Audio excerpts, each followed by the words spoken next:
태초에 하나님이 천지를 창조하시니라. 아멘. 이 말씀을 통해서 오늘도 하나님께서 우리에게 말씀해 주실 줄로 믿습니다.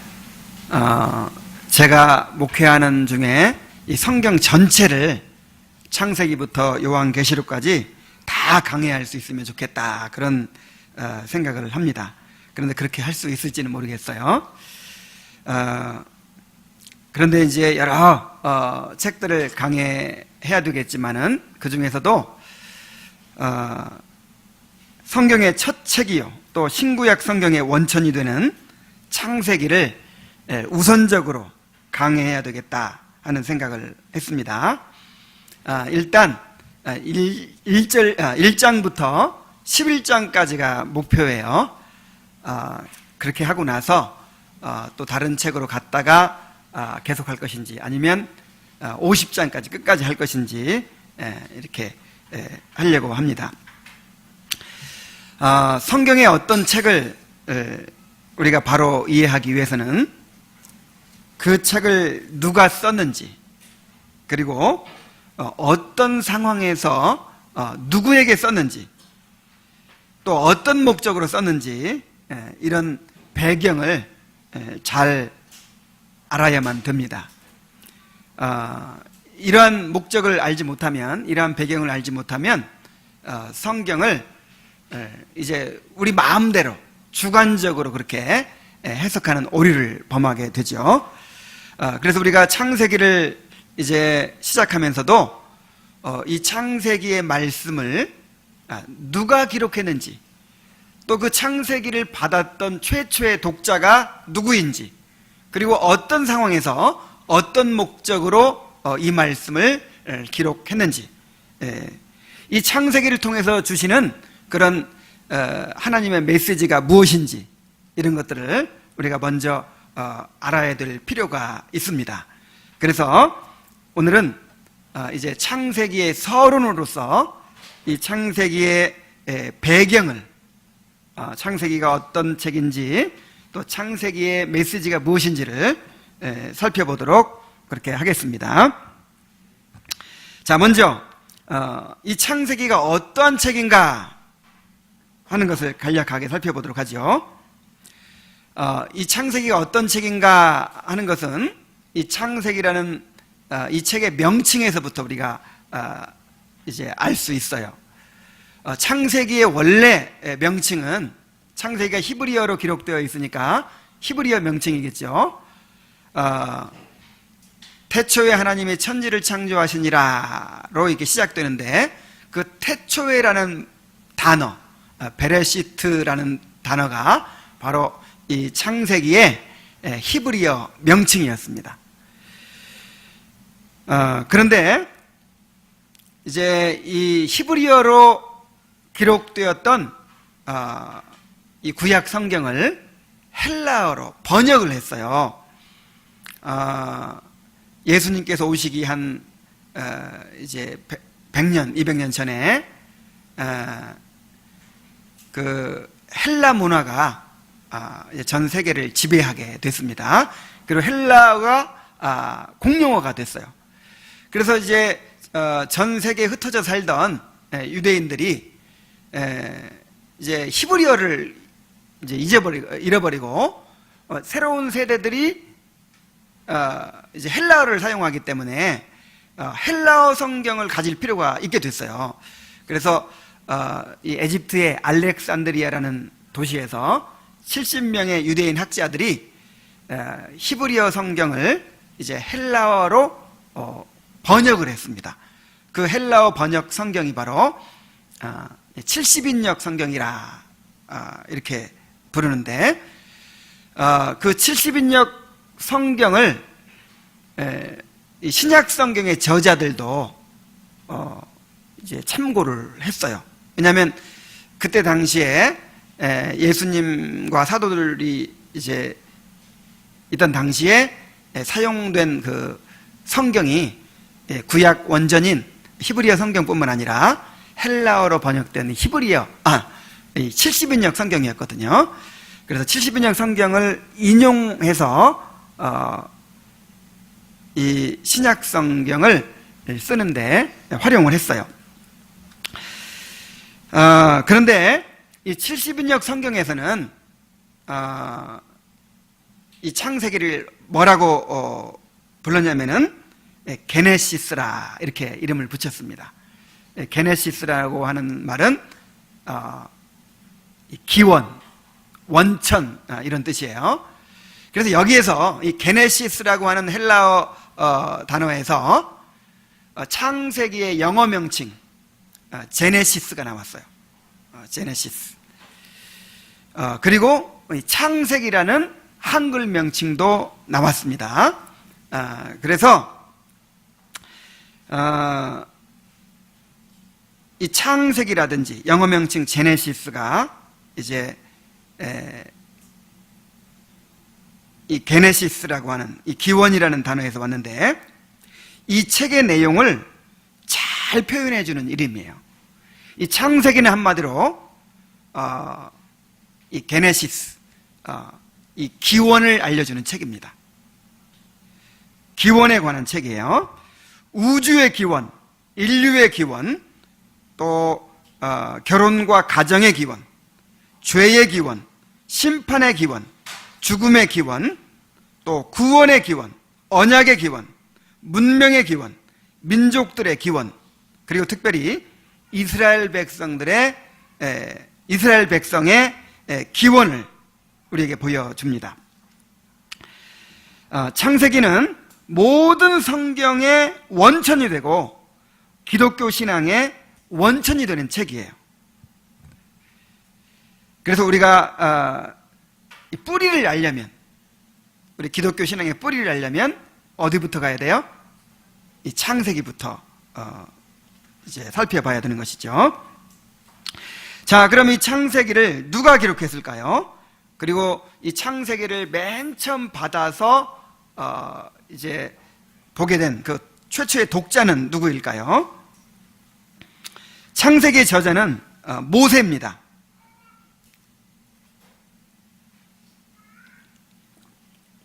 모세가 창세기, 출애굽기, 레위기, 민수기, 신명기 이 5책을 기록했어요. 자, 이 5책을 모세 오경이라고 하죠. 모세가 기록한 오경이다, 성경이다 해서 모세 오경입니다. 그리고 이것을 히브리어로는 토라라고 해요. 토라, 율법이라는 뜻이죠.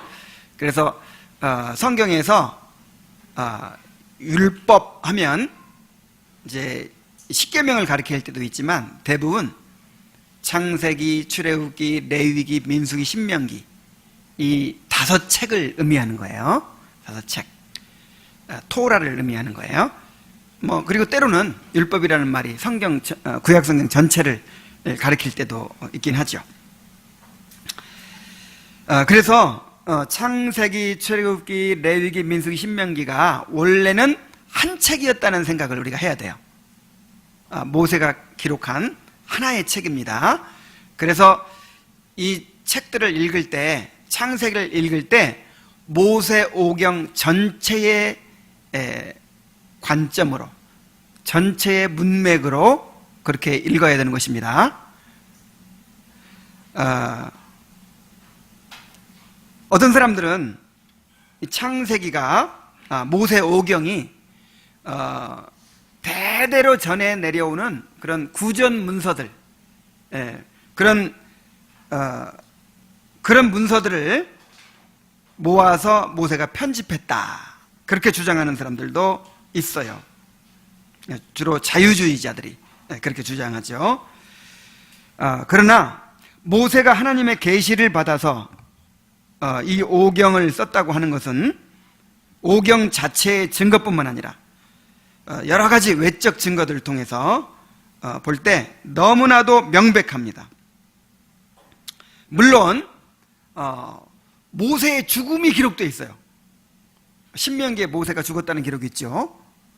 그리고 또 창세기 같은 데 보면 그 모세가 죽고 나서야 등장하는 그 지명이 나오거든요.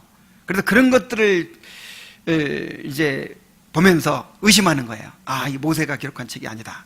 그런데 이제 그런 내용들은 어떻게 해서 나타나는 것이냐면은 모세가 죽은 후에 이제 후대 성경 기자들이 이렇게 이제 그 후대 사람들을 위해서 보충을 한 것이죠. 그래서 뭐 여호수아가 보충을 했다 이렇게 보기도 하고, 아니면 이제 학사 에스라가 나중에 보충을 했다 이렇게 하기도 하고 합니다. 자, 모세가 썼는데 모세가 누구를 위해 썼을까요? 일단 최초의 독자는 누구냐면 출애굽하여 신의 광야에 이르렀던 이스라엘 백성들이에요.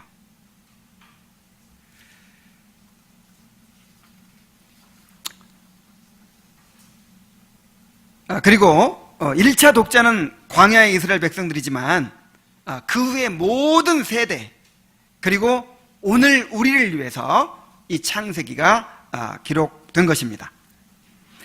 연대는 BC 1445년부터 1405년경으로 보고 있어요. 그러니까 출애굽할 때부터 출애굽해서부터 그 다음에 모세가 죽을 때까지 그 기간 동안에 기록이 되었다 이렇게 볼 수 있습니다. 그러니까 1445년이면 몇 년 전이에요? 적어도 한 3500년 되죠. 3500년 전에 이 창세기가 기록된 거예요. 자, 이 창세기를 왜 기록했을까요?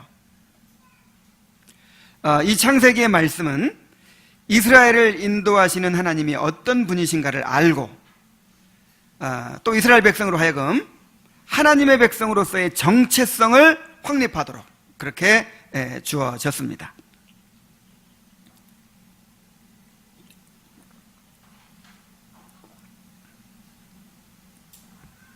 자, 이스라엘 백성들은 애굽에서 노예 생활을 했죠. 얼마나 했어요? 430년간을 노예 생활을 했어요. 자, 430년을 살았다고 생각해 보세요. 조선 왕조 500년 막 그러죠. 그러니까 엄청난 기간인 거예요. 우리가 일제 36년 동안 이제 일제의 통치를 받았는데, 그때 일본말을 쓰도록 했죠. 그리고 우리 민족사를 막 말살하고 이제 막 우리를 일본화 시키려고 막 했잖아요. 그래서 36년 동안 지배를 받았는데도 얼마나 일제 잔재가 많은지 몰라요. 그래서 지금 우리는 많이 벗어났지만 우리 어른들 세대만 해도요, 일본말이 그냥 없는 곳이 없어요. 그리고 일본식의 그런 사고 뭐 그런 것들이 이렇게 막 몸에 뱄단 말이에요. 그런데 36년이 아니라 몇 년? 430년을 애굽에서 살았으니 그 이스라엘 백성들의 삶이 어떠했겠어요? 그들의 신앙이 어떠했겠습니까? 애굽은 나일강을 신으로 섬기고 뭐 소를 신으로 섬기고 무슨 파리를 신으로 섬기고 개구리를 신으로 섬기는, 하여간 온갖 우상들을 섬기는 나라였어요. 다신교 국가였어요. 그런 온갖 우상들을 섬기는 그런 애굽에서 430년을 살아가는 동안 이스라엘 백성들의 신관이 어떻게 변했겠습니까? 하나님, 여호와 하나님을 향한 그 신앙을 거의 잃어버리고 있었던 거예요. 그리고 하나님께서 그 조상들에게 주신 언약도 다 잃어버리고 있었어요. 하나님의 백성으로서의 그 정체성을 다 잃어버리고 있었던 것입니다. 그래서 뭘 봐서 우리가 그 사람들의 상태를 알 수 있냐면, 자, 모세가 율법을 받기 위해서 시내산에 올라갔어요. 그리고 40일간 소식이 없습니다. 그리고 이 사람들이 갑자기 불안해진 거예요. 애굽에서는 항상 눈앞에 신이 있어요. 송아지 형상이라든지 항상 무슨 형상이 있죠. 근데 늘 그런 것만 보다가 여호와 하나님은 안 보이는 거예요. 그리고 자기들을 인도해 주는 모세도 안 보이는 거예요. 그러니까 불안해졌어요. 그래서 아론을 막 협박해가지고 우리를 인도할 신을 빨리 만들어내라는 거예요. 그래서 무엇을 만들었습니까? 송아지를 만들었죠. 그리고 송아지를 만들어 놓고 그 송아지를 뭐라고 불러요? 우리를 인도하신 여호와 하나님이다, 그렇게 부르면서 춤추고 막 그렇게 기뻐하고 축제를 벌이는 거예요. 자, 이 사건 하나만 봐서도 이스라엘 백성들이 가진 그 신앙관이 얼마나 지금 이렇게 이방 사람들처럼 되어버렸는가를 알 수가 있는 거예요. 이제 이 사람들이 이제 가나안 땅에 들어가야 되는 거예요. 가나안 땅에 들어가서 정복 전쟁을 치르고 그 다음에 거기에 제사장 나라를 세워야 되는 거예요. 그런데 이런 상태로 그냥 가면 되겠습니까? 그래서 시내 광야에서 이제 하나님께서 이 사람들을 훈련을 시키시는데, 훈련을 시키실 때 이제 이 창세기, 출애굽기, 레위기, 민수기, 신명기를 이제 이 계시의 말씀을 주신 것입니다. 자, 이들에게는 우리를 애굽에서 인도해내신 하나님이 도대체 어떤 분이신가, 그 하나님이 도대체 어떤 분이시길래 우리를 애굽에서 인도해내셨는가 하는 것을 알아야 될 필요가 있었어요. 그리고 우리는 누구인가, 도대체 우리가 누구인가, 그 뿌리를 알아야 되겠죠. 왜 하나님이 우리를 애굽에서 인도해내셨는가, 왜 우리가 가나안 땅으로 가야만 되는가, 왜 그 가나안 족속들은 진멸되어야만 하는가, 그리고 과연 우리가 가나안 땅에 들어갈 수 있을까? 저 강대한 나라들을 다 이겨내고 물리치고 우리가 그 땅을 차지할 수 있을까? 우리를 애굽 땅에서 인도해내신 하나님은 도대체 우리에게 무엇을 요구하시는가? 뭐 이런 것들을 알아야 되겠죠. 그래서 하나님께서 이 창세기의 말씀을 주신 것입니다. 창세기의 말씀은 오늘 우리에게도 절실하게 필요한 말씀입니다. 우리는 세상에서 부름을 받아서 이 천국을 향하여 가고 있죠.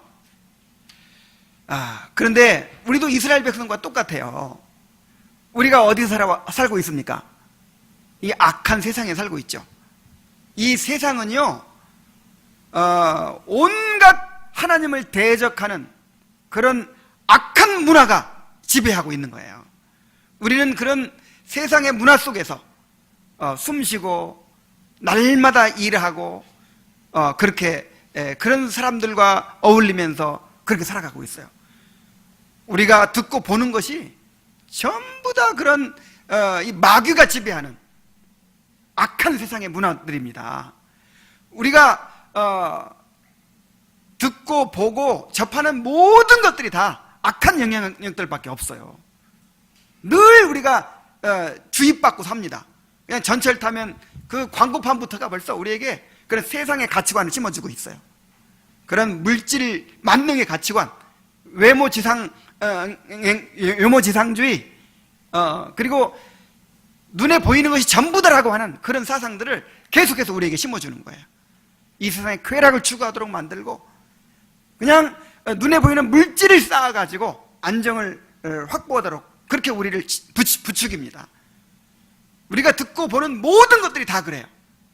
이런 세상 속에서 우리가 부름받아서 이제 천국을 향해 가고 있어요. 그래서 우리가 우리를 부르신 하나님이 어떤 분인지, 그리고 우리 자신이 어떤 존재인지를 알아야 됩니다. 하나님의 백성으로서의 정체성을 바로 가져야 되는 거예요.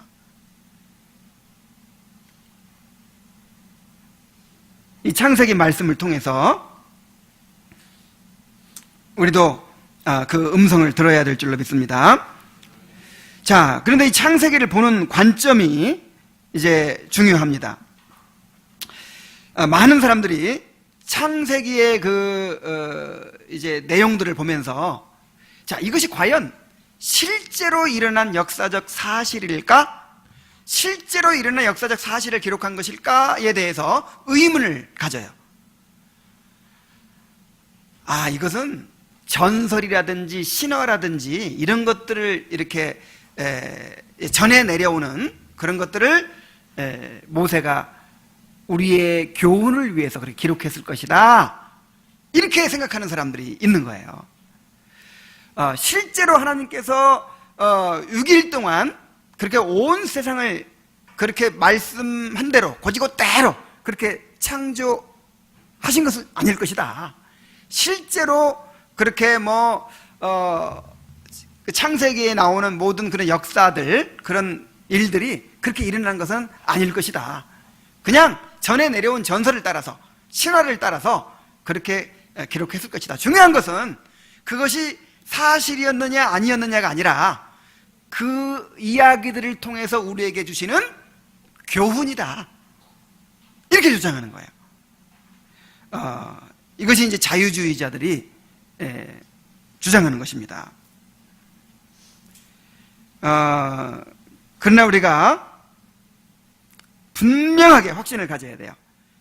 창세기의 모든 기록은 분명한 역사적 사실의 기록입니다. 신구약 성경 전체가 역사적 사실로 또 하나님의 계시로 그렇게 인정하고 있어요. 그리고 그 위에 뿌리를 내리고 있어요. 예수님도 바울도 다 이것을 역사적 사실로 인정하시고 또 그 바탕에서 우리에게 교훈을 주셨어요.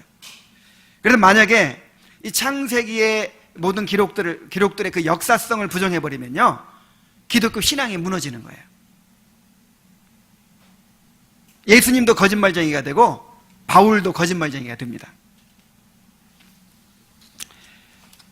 기독교는 역사 종교라고 하죠. 역사적 사실에 근거해서 하나님께서 우리에게 진리를 계시해 주십니다. 그래서 창세기의 역사성, 이것은 너무나도 명확한 것입니다. 너무나도 분명한 것입니다. 자, 창세기의 구조를 좀 봅시다. 먼저 내용에 따른 구분을 이야기하자면 크게 두 부분으로 되어 있어요. 1장부터 11장까지가 이제 원역사라고 합니다. 천지 창조에서부터 시작해서 인간의 창조와 타락, 또 가인과 아벨 이야기, 가인의 후손과 셋의 후손, 또 노아의 홍수, 그 다음에 바벨탑 사건까지 이제 기록되었는데, 이것을 원역사라고 그래요. 원역사. 이스라엘 백성에게만 국한된 것이 아니고 모든 인류와 관계된 그런 역사라는 뜻이죠. 그래서 원역사는 인류의 기원을 보여주는 것입니다.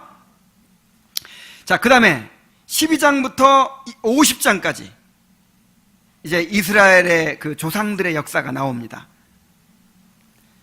아브라함의 선택을 시작으로 아브라함과 이삭과 야곱과 요셉의 이야기가 계속 이어지죠. 그리고 야곱의 온 가족이 애굽에 내려가서 정착하게 되기까지 기록되어 있습니다.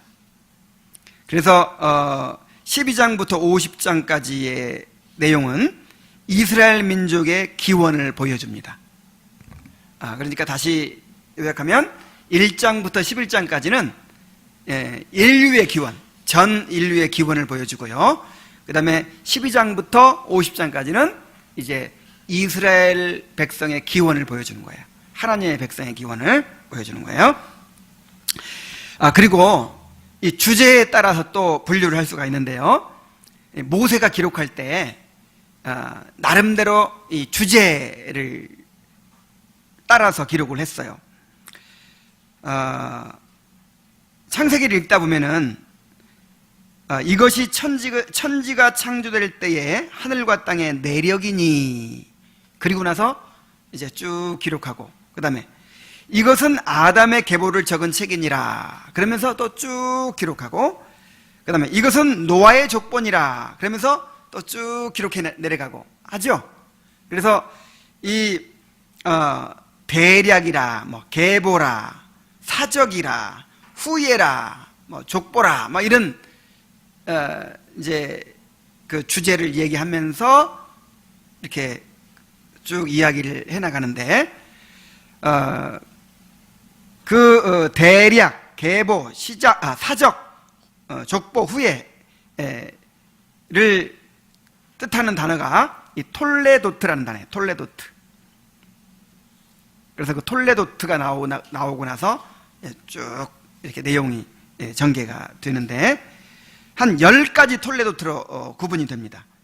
하늘과 땅의 내력, 아담의 계보, 노아의 계보, 셈함, 야벳의 계보, 셈의 계보, 데라의 족보, 또 이스마엘의 계보, 이삭의 족보, 에서의 족보, 야곱의 족보, 이런 식으로 주제별로 또 이렇게 기록을 하고 있어요. 그래서 성경을 창세기를 읽을 때 셈의 계보가 이러하니라, 야곱의 족보는 이러하니라 이렇게 나오면 이제부터는 그 야곱의 후손들에 대해서 이야기하는 것이구나 하면서 이제부터는 주제가 달라지는구나 하면서 그렇게 한번 읽어보시기 바랍니다.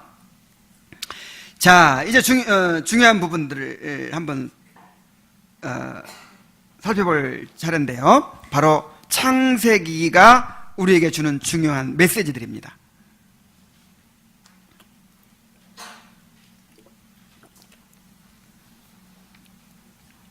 자, 창세기가 우리에게 주는 메시지, 하나님께서 이 창세기를 통해서 우리에게 어떤 메시지를 주고 계실까요? 자, 이것을 놓쳐버리면 안 되겠죠. 창세기를 읽으면서 이 메시지를 받아야겠죠. 그래서 이것을 우리가 잘 알아야 됩니다. 창세기를 통해서 우리에게 주시는 메시지, 첫 번째로 가장 중요한 것은요, 하나님이 어떤 분이신가 하는 것을 우리에게 보여주고자 하시는 것입니다. 이스라엘 백성들에게 그런 목적으로 주어졌어요. 이스라엘을 구속하신 하나님은 어떤 하나님인가? 천지를 창조하시고 섭리하시는 하나님, 전능하시고 자존하시고 영원하신 하나님이시다 라고 하는 것을 이제 보여주는 것입니다. 특별히 저 애굽에서 바라보던 신들 있잖아요. 그러니까 이스라엘 백성들은요, 하나님 하면 어떤 신관을 가지고 하나님을 생각하겠어요? 그 애굽 사람들이 생각하던 하나님 중에 하나겠지. 그 가나안 사람들이 섬기는 그런 신들과 비슷한 신이겠지, 이런 식으로 생각한단 말이에요. 기본적으로 가지고 있는 신관이 있는 거예요. 우리가 일본에 가서 선교를 하면은 잘 받아들인대요. 하나님 믿으세요, 예수님 믿으세요. 그냥 쉽게 받아들여요. 왜 받아들일까요? 일본에는 신이 200만 개나 있대요.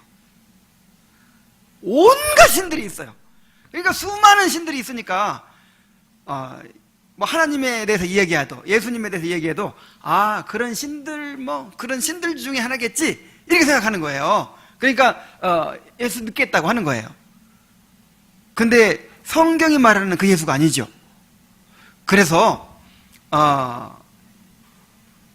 이스라엘 백성들을 애굽 땅에서 인도해내신 하나님이 그 애굽의 신들 같은 신이 아니다. 그는 거짓 신들과는 구별되는 신이다. 저 가나안의 신들과 전혀 다른 신이다. 그 하나님은, 이스라엘 백성들을 애굽에서 인도하신 하나님은 어떤 하나님이다? 천지를 창조하시고 섭리하신 하나님이시다. 그 하나님은 전능하시고 또 자존하시고 영원하신 하나님이시다. 그 애굽의 신들, 또 가나안의 신들 보세요. 그 신들은요, 인간이 섬겨줘야 돼, 먹여줘야 돼. 늘 먹여달라고 아우성이야. 그래서 이방 신들은요, 이 제사 드리는 게 다 뭐 하는 건 줄 아세요? 먹여주는 거예요. 다 신들 먹여주는 겁니다. 그래서 우리가 안 먹여주면 굶어 죽어요. 그래서 분노해가지고 막 해코지하고 그러잖아요. 근데 하나님은 우리가 섬겨드리는 하나님이 아니라 하나님은 친히 천지를 창조하시고 우리를 먹이시는 하나님이란 말이에요. 우리를 섭리하시는 하나님이란 말이에요. 하나님은 자존하시는 하나님이에요. 누가 하나님을 먹여주고 뭐 하나님을 섬겨줘야 존재하는 하나님이 아니에요. 하나님은 전능하신 하나님이세요. 그래서 이제 이스라엘 백성들이 과연 우리가 섬기는 하나님이 셀까? 가나안 신들이 더 셀까? 이런 생각을 하고 있단 말이에요, 지금. 근데 하나님은 전능하신 하나님이기 때문에, 천지를 창조하시는 참 하나님이기 때문에 그는 거짓 신들을 두려워할 필요가 있다, 없다? 없다. 능히 하나님이 너희를 인도하여 가나안 땅으로 들어가게 하실 것이다 라고 하는 사실을 이제 보여주고자 하시는 것입니다. 그래서 우리가 창세기를 통해서 무엇보다도 하나님이 어떤 분이신지를 발견해야 될 줄로 믿습니다. 그 대대로 이스라엘의 문제는 무엇이었느냐면 하나님을 알지 못하는 것이었어요. 내 백성이 지식이 없으므로 망하는도다. 그 지식은 무슨 지식이에요? 하나님을 아는 지식이에요. 왜 이스라엘 백성들이 그토록 우상숭배에 빠집니까? 왜 그렇게 신앙을 잃어버립니까? 왜 그렇게 타락합니까? 이게 다 어디서 나오는 문제예요? 하나님이 누구신지를 모르는 거예요. 하나님을 몰라서 생기는 문제예요.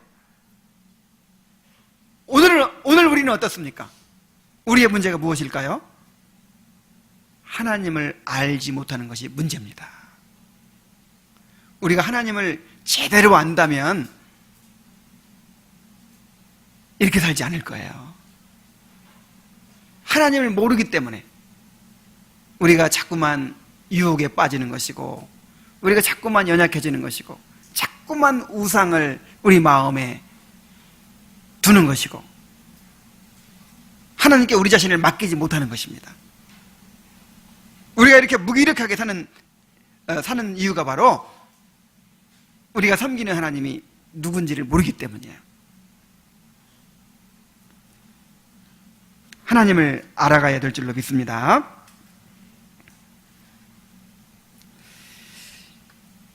그래서 창세기 말씀을 우리가 계속해서 매주일 들으면서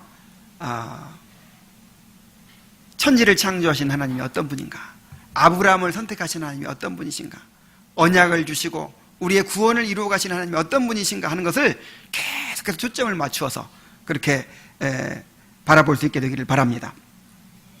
자, 두 번째 메시지는 뭐냐면 인간이 어떤 존재인가를 보여주는 거예요. 자, 인간의 기원을 보여줍니다.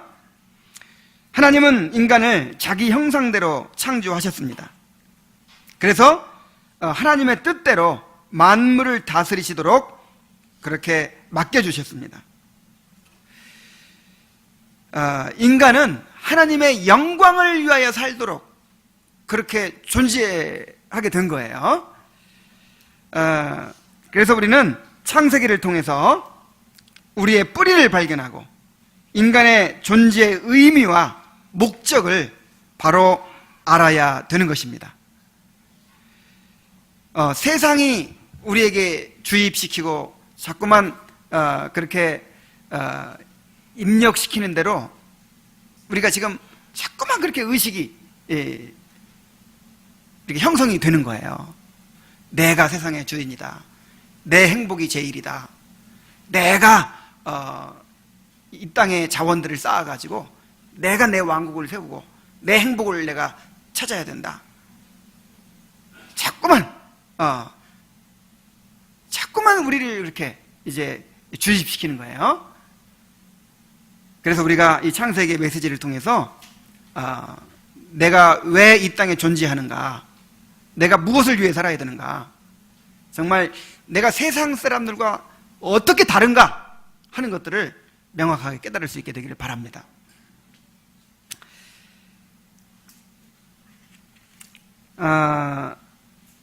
이제 세 번째로 인간의 죄를 보여줍니다. 창세기는 인간의 죄가 어떻게 해서 시작되었는지, 그리고 인간의 그 죄악상이 어떤 것인지를 분명하게 보여주고 있어요. 인간은 하나님을 반역하고 불순종해서 타락하게 되었습니다. 그리고 그때 이후에 그 인간의 역사를 보면은 한마디로 말하면 죄의 역사예요. 죄로 점철된 역사예요. 맨 처음에 아들을 낳았는데 그 아들이 누구죠? 가인이 자기 동생 아벨을 죽이잖아요. 그리고 그 이후의 모든 역사가 다 죄의 역사예요.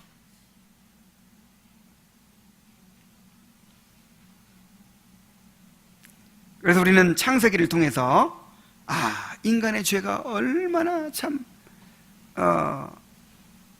악한지, 얼마나 그 죄가 인간의 삶에 속속들이 스며들어 있고 인간의 역사를 지배하고 있고 또 이 세상을 오염시키고 있는지 그것을 볼 수 있어야 됩니다.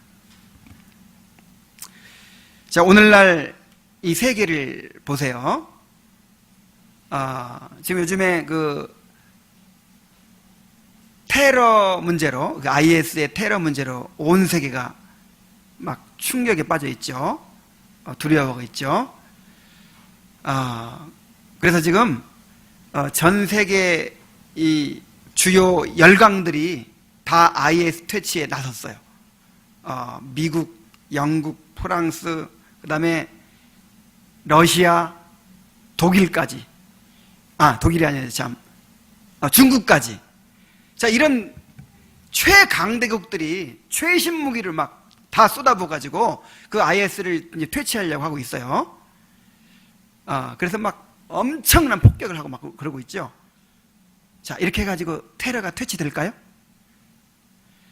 지금 얼마 전에, 불과 몇 년 전에 걸프 전쟁이 있었잖아요.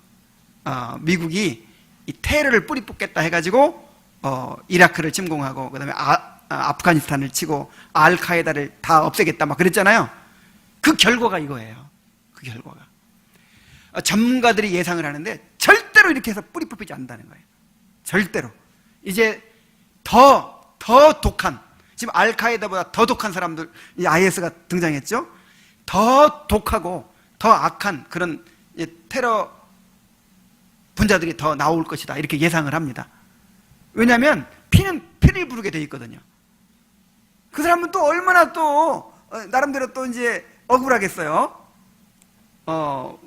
자기들은 나름대로 이제 신의 뜻을 따라서 정의를 위해서 이렇게 한단 말이에요. 근데 거기다가 막 무고한 백성들까지 또 폭격을 해서 다 막 죽이잖아요. 그럼 그 사람들이 이제 또 보복하려고 하는 거예요. 어떻게 해서든지 보복을 합니다. 그래서 절대로 끝나지 않습니다. 이 뿌리 뽑히지 않습니다.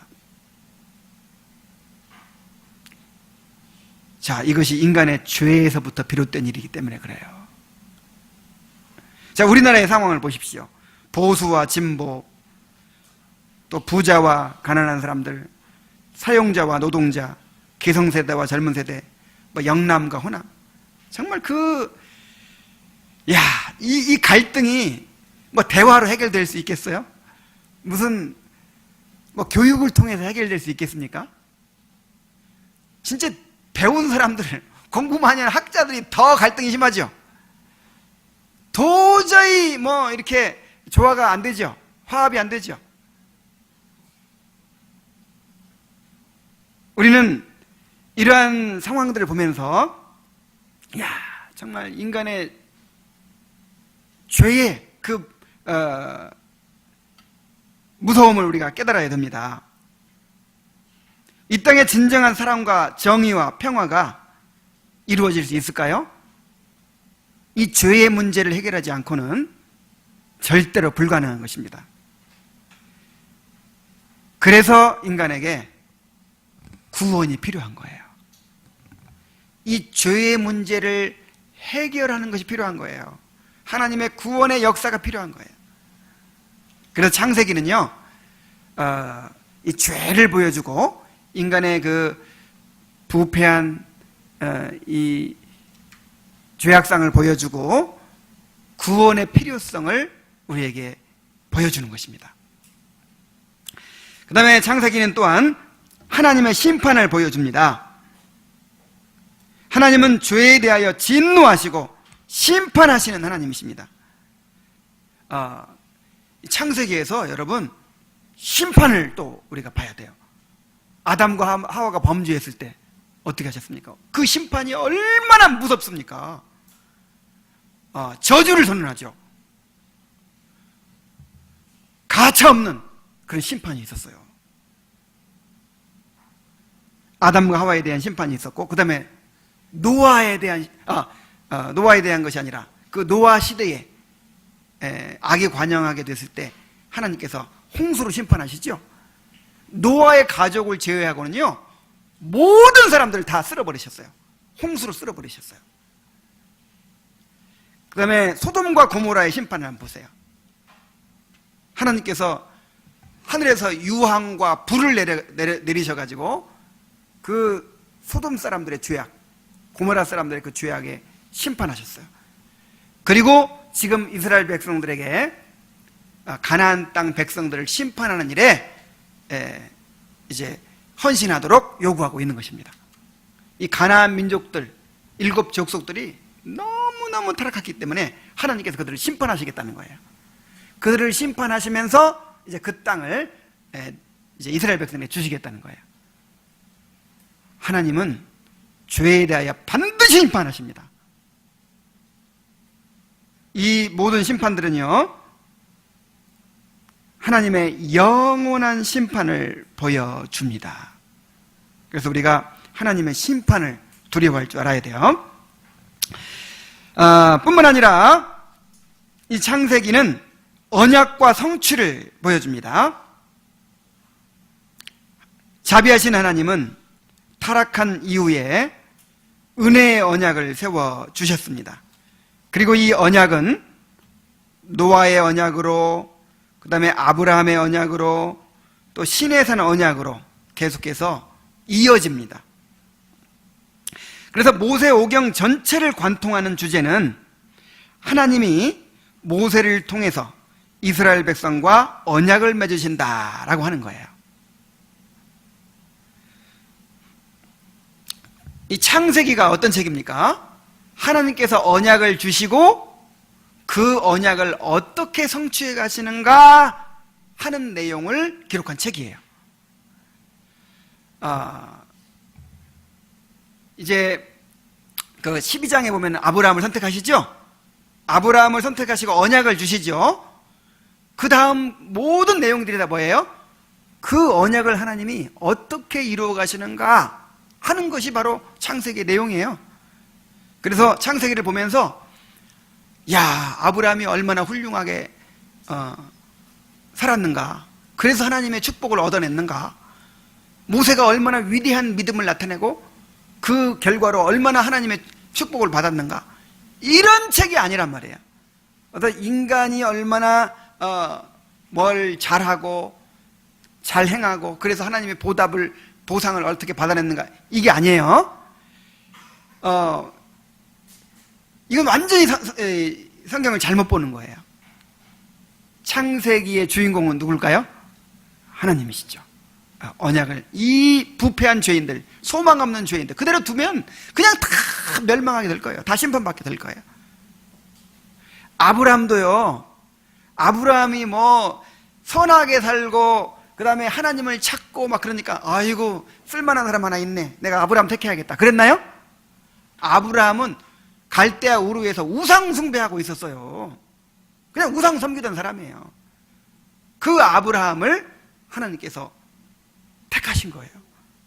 자기를 계시해 주시고 또 믿음을 주시고 그리고 택하여 불러내신 거예요. 아브라함 이야기도 사실은 아브라함의 이야기가 아니라 누구의 이야기예요? 하나님의 이야기죠. 하나님께서 어떻게 한 사람을 택하시고 어떻게 하나님의 백성으로 만들어 가시는가, 그래서 하나님의 언약을 성취해 주시는가 하는 것을 기록한 내용이죠. 그래서 창세기를 통해서 우리를 향한 하나님의 언약을 또 발견하게 될 수 있기를 바랍니다. 그 언약을 이루어 가시는 신실하신 하나님을 발견할 수 있게 되기를 바랍니다. 자, 그리고 특별히 또 창세기에는 하나님의 주권에 대한 사상이 강하게 드러나 있습니다. 맨 처음 하나님께서 천지를 창조하셨다는 사실 자체가 하나님의 주권을 드러냅니다.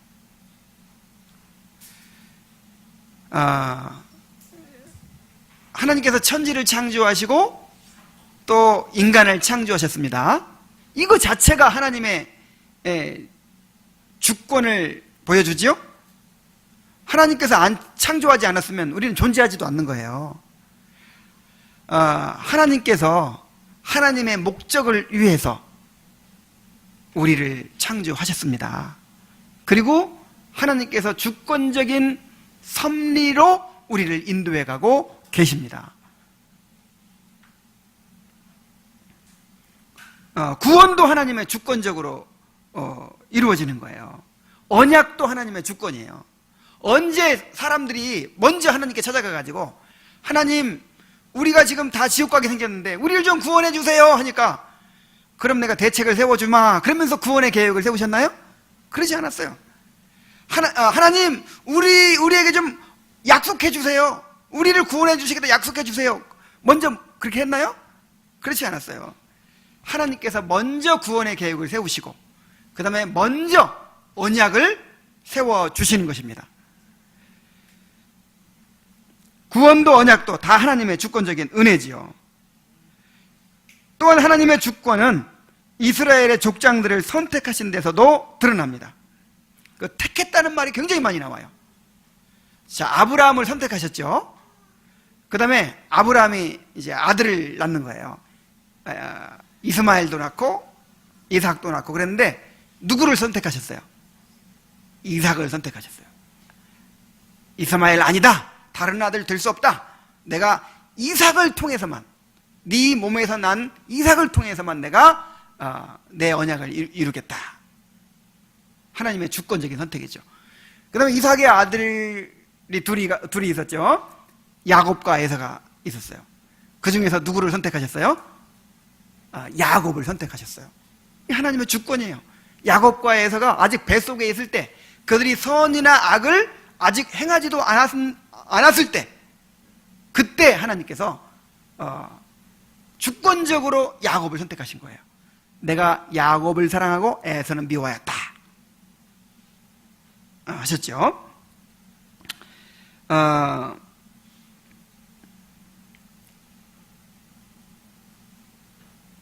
하나님은 천하 만민 중에서 이스라엘 백성을 택하여 당신의 백성으로 삼으십니다. 그래서 신명기에 보면 계속해서 하나님께서 이렇게 말씀하세요.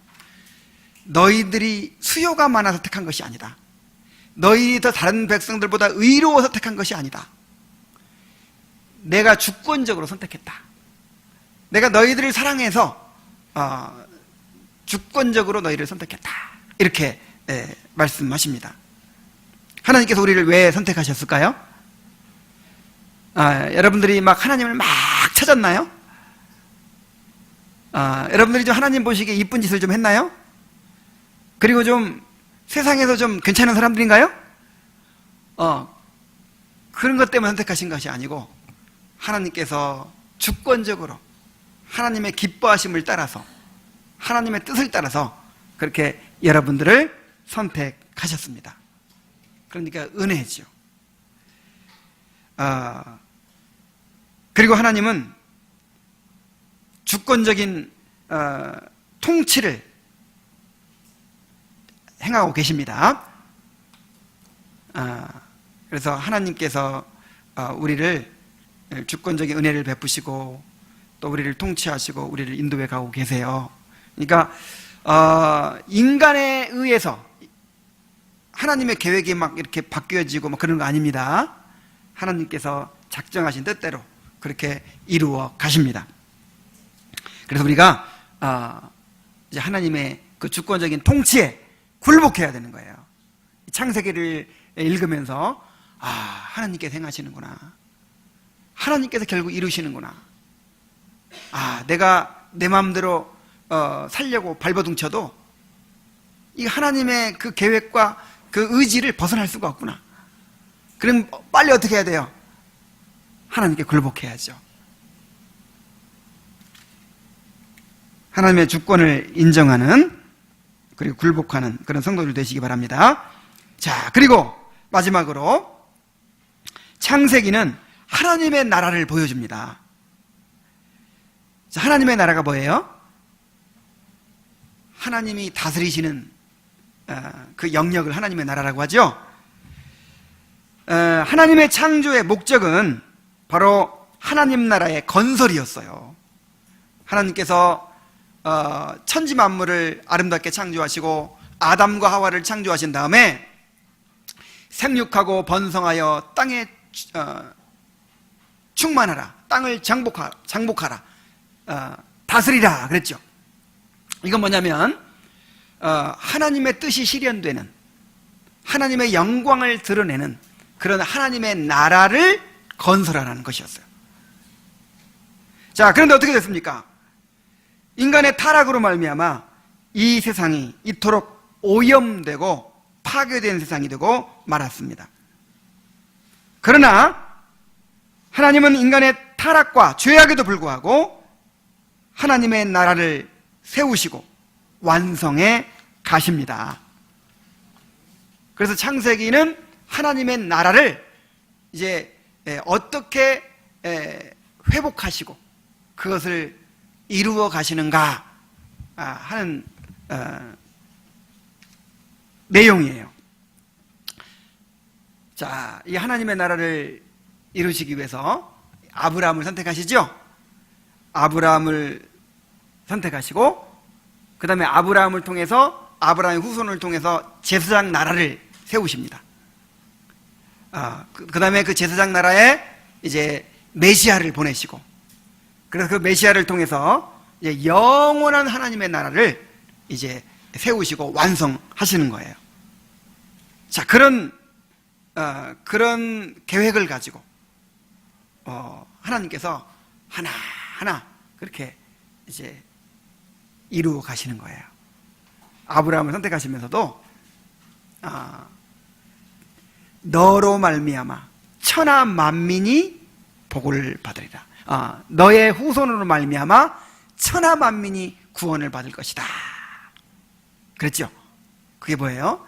이제 아브라함의 후손을 통해서, 후손들을 통해서 이제 이 하나님의 나라가 세워지고, 그 다음에 그 이제 후손 중에서 메시아가 나오고, 그 진정한 그 후손 메시아를 통해서 이제 하나님의 나라가 이루어져서 모든 사람들이, 하나님의 택한 모든 백성들이 이제 복을 받게 될 것이다 라고 하는 것이죠. 창세기의 타락과 파괴된 세계는 이제 종말에 가서야 완전히 회복이 됩니다. 그래서 성경의 첫 책인 창세기는 마지막 책인 요한계시록과 연결이 돼요. 그래서 창세기 1장부터 3장까지의 그 여러 주제들이, 자, 1장부터 3장까지의 주제들이 어떤 것들이 있죠? 하나님께서 천지를 창조하시고, 그 다음에 인간이 타락하게 되고, 그 다음에 이제 하나님의 심판이 이루어지게 되고, 온 세상이 이제 부패하게 되고, 막 이런 내용들이죠. 그런데 요한계시록 마지막 부분에 가보면 그것이 완벽하게 이제 이렇게 회복이 되는 장면이 나옵니다. 그래서 서로 연결이 되는 거예요. 연결이. 그래서 처음 창조했는데 이제 재창조가 이루어지고, 그 다음에 하나님께서 생육하고 번성하여 땅에 충만하라, 땅을 정복하고 다스리라고 했던 그 명령이 그 다음에 이제 그대로 이루어져서 새하늘과 새 땅으로, 새 땅에서 이제 하나님의 백성들이 하나님의 나라를 이루는 그런 모습들이 나오게 됩니다. 그래서 창세기는 처음을 말해주면서 동시에 세상의 마지막을 바라보게 하는 거예요. 그래서 창세기를 통해서 하나님이 세우시고 또 이루어 가시며 장차 완성하실 그런 하나님의 나라를 바라볼 수 있어야 합니다. 자, 이제 결론을 맺습니다. 창세기는 이 우주의 기원에 관해서 또 인간의 기원에 관해서 어떤 우리의 지적인 호기심을 채워주는 그런 책이 아니에요. 자, 창세기를 보니까 뭔가 내가 원하는 내용이 안 나오는 것 같죠? 무슨 너무 간단하게 막 우주가 창조됐는데 너무 간단하게 막 그냥 지나가는 것 같고, 뭐 과학적으로 뭔가 좀 더 상세하게 설명이 되어 있으면 좋을 텐데 그런 것도 없고, 내가 원하는 그런 뭐 위로의 메시지 뭐 예수 믿으면 복 주겠다 뭐 이런 것도 없고, 그냥 일방적인 막 선언이 있어요. 막 태초에 하나님이 천지를 창조하시니라. 그리고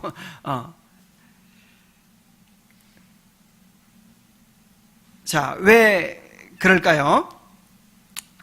우리가 아까 공부했던 내용대로 창세기가 왜 기록됐는지 그걸 우리가 알아야 된다 이 말이에요. 창세기는 인간의 호기심을 채워주시기 위해서 기록된 책이 아니고, 지금 애굽에서 불러낸 당신의 백성들을 위해서 그들에게 하나님이 어떤 분이신지, 그들이 어떻게 하나님의 백성으로 살아야 되는지를 알려주시기 위해서 이 창세기를 주셨단 말이에요. 하나님은 우리도 세상에서 불러내서 지금 이 교회로 인도해 주셨습니다. 그래서 우리에게도 이제 하나님의 백성으로서의 이제 그 하나님을 아는 지식을 우리에게 주고자 하시는 거예요. 하나님의 백성으로서의 정체성을 갖도록 해 주시는 것입니다. 그러므로 우리도 이 창세기를 통해서 하나님이 누구신지를 바로 알아야 됩니다. 창세기의 말씀을 통해서 우리 자신의 정체성을 확인하고 올바른 세계관을 가져야 되는 거예요. 자, 우리가 아까도 말씀드렸지만은 지금 이 세상, 우리가 살아가고 있는 이 세상이요, 우리가 호흡하고 있는 이 공기가 온통 정말 하나님을 반대하는 것밖에 없는 거예요. 정말 이 하나님의 백성으로 살아가는 일에 방해되는 것밖에 없는 거예요. 자, 이스라엘 백성들이 광야에서 40년 동안 이제 광야 생활을 했죠. 그때 어떻게 살았을까요? 40년 동안 옷이 헤어지지 않았더라, 신발이 헤어지지 않았더라 그랬어요. 그러니까 야, 하나님의 은혜다 그렇게 생각할지 모르지만 40년간 옷 한 가지만 입어보세요. 자, 40년 후가 어떻게 돼요? 완전 구닥다리 패션이잖아요, 완전히. 그리고 40년 동안 그 사람들의 문화 생활이 있습니까? 무슨 학문이 있습니까? 뭐가 있어요? 아무것도 없는 거예요. 그냥 근근히 날마다 내려주는 만나 먹고 사는 거예요. 근데 그들이 이제 장차 들어가게 될 가나안 땅 어떻습니까? 거긴요, 농경민족으로 오래전부터 성을 화려하게 쌓고 아주 문화를 발달시킨, 막 철기 문화가 발달한 그런 곳들이에요. 막 거기는 막 도시가 다 건설되어 있고요, 막 바닥에 타일이 깔려 있고 막 화려해요. 막 화장품을 사용하고 막 패션이 화려하고 경제적으로 풍요하고 문화적으로 발달하고 막 눈이 돌아가요. 눈이 돌아가. 근데 그 사람들 보니까 그 사람들은 막 풍요의 신, 바알신, 무슨 뭐 바다의 신, 해의 신, 뭐 온갖 신들이 다 있어가지고 그 사람들 막 축복해 주는 거예요. 근데 이스라엘 백성들은 보세요. 완전히 촌스럽게 패션은 촌스럽죠, 가난하죠, 농사 지을 줄도 모르죠, 문화는 완전히 뒤떨어져 있죠. 그럼 어떻게 되겠어요? 그 사람들 닮아가려고 하겠죠. 그래서 우상숭배를 그렇게 끈질기게 했던 거예요. 계속 그 사람들 부러워하는 거예요. 야, 저 사람들은 농사도 잘 돼, 우리는 농사도 다 실패하고, 농사도 잘 되지, 문화도 발달했지, 그 집에 가면 막 막 최신 가전제품들 다 있지, 막. 아이고. 여러분, 오늘 우리와 똑같은 거예요. 여러분 보세요. 막 텔레비전 보세요. 그냥 뭐, 집 얼마나 좋습니까? 고급 아파트에 막 문화생활을 누리고 막, 세상 사람들 살아가는 거 보세요. 그리고 별로 부족함이 없죠. 하나님 안 믿어도 아무 부족함이. 그 사람들은 그냥, 야, 정말 사람 사는 것 같아. 근데 우리는 어때요? 왜 이렇게 먹고 살기 힘들고, 왜 이렇게 가난하고, 몸은 또 왜 이렇게 약해? 다 그냥 비실비실하고. 야, 그러면서 우리 자신도 모르게요. 자꾸만 그 세상 문화를 이렇게 동경하는 거예요. 세상 사람들의 삶을 동경하는 거예요. 야, 나도 저런 사람들처럼 좀 물질의 부족함이 없이 살아봤으면 좋겠다. 야, 저렇게 좀 좋은 아파트에서 벤츠 굴리면서, 야, 저 사람들은 심심하면 해외여행 다니고, 야, 저렇게 안정된 삶을 한번 살아봤으면 좋겠다. 막 그러면서 나도 모르게 이 세상 사람들의 가치관, 그 사람들이 세계관, 그 사람들의 그런 사고방식, 이런 것들을 자꾸만 받아들이고 있는 거예요. 텔레비전을 통해서, 막 인터넷을 통해서, 막 그런, 우리가 밖에만 나가면 우리를 막 눈을, 시야를 끄는 그런 막 광고판들, 온갖 이 문화들 통해서, 우리를 이렇게 자꾸만 사로잡아가고 있는 거예요. 그런 사람들에게 하나님께서 이 창세기의 메시지를 주시는 것입니다. 너희들은 지금 천성을 향해 가고 있는 하나님의 백성들이다. 너희들을 인도하는 하나님은 천지를 창조하시고 너희들의 생명을 주관하시는 전능하신 하나님이시다. 너희들은 이 땅의 백성들처럼 살 사람들이 아니고 영원한 천국에 들어갈 사람들이다. 그러면서 정말 이 하나님을 바로 알고 하나님의 백성으로서의 이 정체성을 가지고 그렇게 하나님의 백성답게 살도록 우리를 가르치고자 하시는 것입니다. 그래서 이 창세기의 메시지를 통해서 정말 철저하게 하나님의 백성으로서의 정체성을 확립하게 될 수 있기를 바랍니다. 그 하나님이 어떤 하나님이신지를 바로 알고 그렇게 하나님을 바로 섬기는 그런 하나님의 백성들이 될 수 있기를 간절히 바랍니다. 자, 기도하겠습니다. 자, 우리 한 1분 동안 이 창세기 메시지를 통해서 우리가 은혜를 받게 해달라고, 하나님의 음성을 듣고 우리 삶의 변화를 받을 수 있도록 해달라고